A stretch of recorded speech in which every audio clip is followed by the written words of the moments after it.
안녕하십니까, 이피아드 버전입니다. 오늘은 약간 좀 충격적인 차트를 하나 가지고 왔습니다. 왜냐하면 저희가 알고 있는 트레저리, 즉 미국의 이제 국채를 보통 트레저리라고 부르는데요. 미국의 트레저리 같은 경우는 아무래도 글로벌이 가장 안전자산으로 분류되고 있습니다. 오히려 저희가 안전자산이라고 얘기하는 골드, 금보다도 오히려 트레저리가 훨씬 더 안전자산이라고 분류되고 있습니다.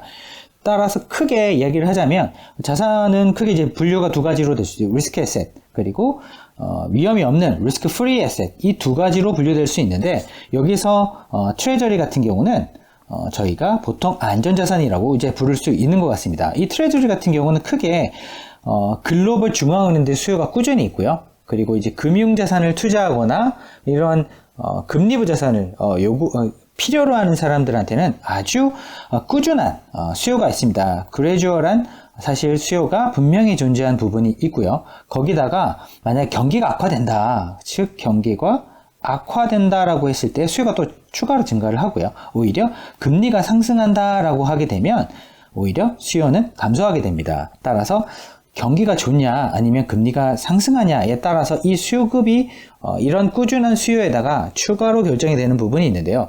따라서 최근에 추세가 반대로 꺾이고 있습니다. 보시면 아시겠지만 짧게도 3개월, 조금 방향이 잡혔다고 그러면 6개월 정도는 희한하게 이런 꾸준한 수요보다 오히려 감소세가 나타나는 그런 경향을 보여주고 있습니다. 여기서 이제 파란 색깔 바 차트로 표시되어 있는 것은 트레저리의 플로우, 수요에 해당되는 부분이고요. 그리고 까맣게 표시되어 있는 거는 4주간의 평균 수급이라고 봐주시면 될 것 같습니다. 그러니까 4주간의 평균 수급, 즉 한 달 정도의 수급이 방향이 바뀌게 되면 이 차트의 방향성이 꺾이게 됩니다. 최근에 그런 방향성이 꺾이게 되고, 최근에 봤던 것 중에서 저희가 알고 있는 한 1년 사이 플로우 중에서 가장 많은 하락이 발생을 했습니다.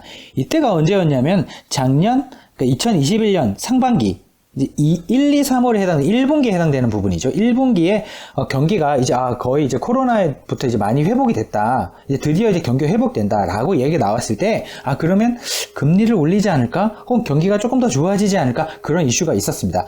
방금 말씀드렸던 트레저리, 즉 이런 안전자산에 대한 대표적인 안전자산 수요가, 이런 안전자산 수요가 크게 사실은 두 가지로 결정이 되는데, 경기가 만약에 나빠진다, 경기가 악화된다라고 했을 때는 수요가 증가하고, 그리고 금리가 상승한다라고 했을 때 수요는 감소하게 됩니다. 이 두 가지 요인 중에서 누가 더 크냐, 이런 구간에서는 보통 이런 것이 컸습니다. 금리가 올라간다라고 얘기했을 때, 즉 이런 금리가 올라가는 데 대한 민감함의 반응이 최근 1월 달에 급격하게 나타났습니다. 보통 보게 되면 그 전에 약간의 시그널을 주는데요.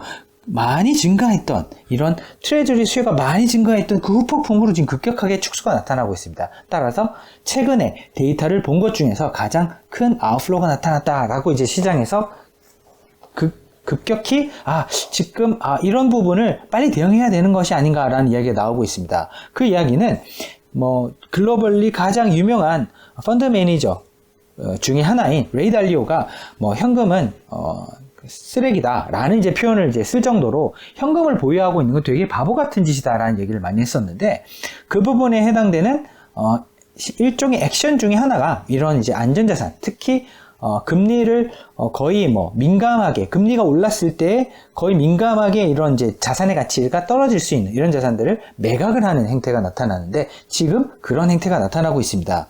즉 더 이상의 저희가 알고 있는 위험, 리스크 프리 에셋, 트레저리의 어떤 위상은 지금 상당히 많이 낮아졌다라고 볼 수 있을 것 같고, 그러면 전통적인 분류에 따라서 리스크 프리 에셋과 리스크 에셋 중에서, 그러면 리스크 프리 에셋이 살 게 없어졌으니 더 이상 더 안전한 자산을 살 수 없게 되었으니, 그러면 위험 자산 중에서라도, 그러니까 현금이 쓰레기라고 부르니 현금이 아닌 이런 위험 자산 중에서 그래도 조금 안전한 걸 찾아보자 라고 하는 플로우가 최근에 나타나고 있는 것이, 최근에 보게 되면 배당주를 산다든지 아니면 가치주를 산다든지 이런 형태로 나타나고 있습니다. 따라서 지금 최근에 이런 움직임이, 이런 채권에서 대량의 매도세가 나타나면서 시장에서 이제 자연스럽게 리밸런싱, 조정이 되기 시작했는데, 그것들이 단기간 그칠지 아니면 시간이 좀 오래 갈지는 모르겠지만, 실질적으로 저희가 포트폴리오를 운용해 본 결과 한 달 사이에 저희가 한 4에서 5% 이상의 성과를 냈고, 나스닥 같은 경우는 마이너스 한 5%,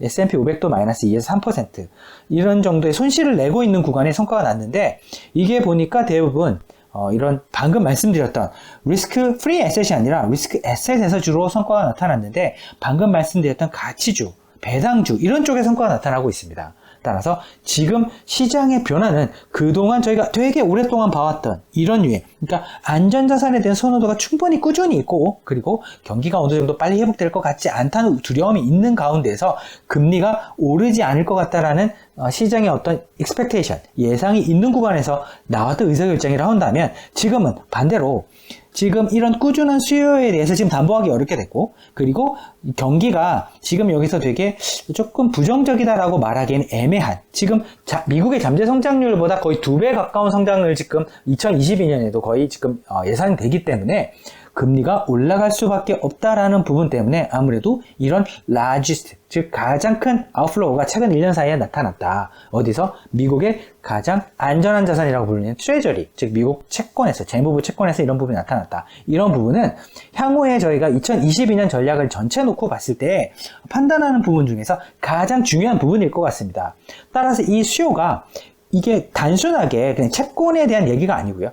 저희 생각해 보시게 되면 이런 채권에 대해서 자금이 조금이라도 나오게 된다고 한다면 다른 자산의 가격을 막 올리게 될 텐데 그게 리스크 프리 에셋이 아니라 리스크 에셋으로 간다고 했을 때 사람들이 어떤 자산을 선택할 가능성이 있는지 그리고 그동안 되게 저평가됐다고 볼 수 있는 자산은 뭐가 있는지에 대해서 고민하게 될 것 같습니다. 따라서 2022년에 가장 중요한 포인트 중에 하나는 이러한 미국의 국채에 대한 수요가 어떻게 움직이냐에 따라서 위험자산의 가격도 동시에 영향을 받을 수 있다.